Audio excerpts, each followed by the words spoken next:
Hey, what is up everyone? Here's how to connect Exness to MT5.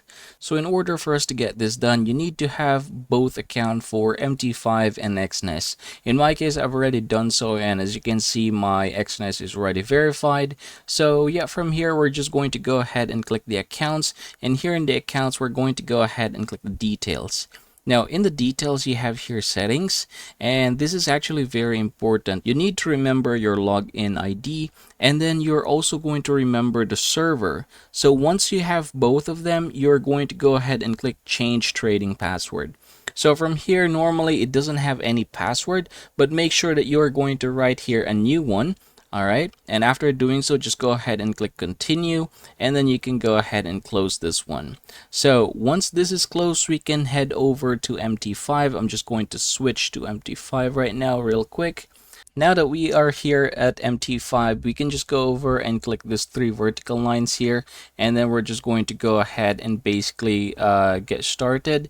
Now, you need to have an account here, so make sure that you have that.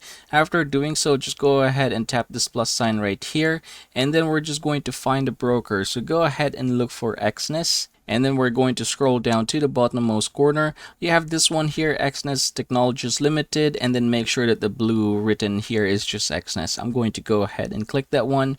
All right, and here we're going to go ahead and enter our login credentials and the password that we created, as well as the server. So go ahead and do that one real quick. I'm going to go over to Exness once again, and let's go ahead and copy this one. Just like so.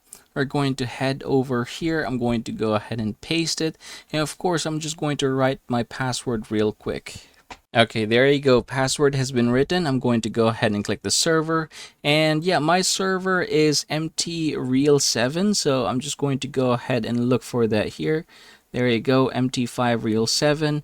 And then I'm going to go ahead and click the login button. So after doing so, you should be able to see something like this, meaning you have successfully done doing so. And that is how you are going to connect Exness to MT5.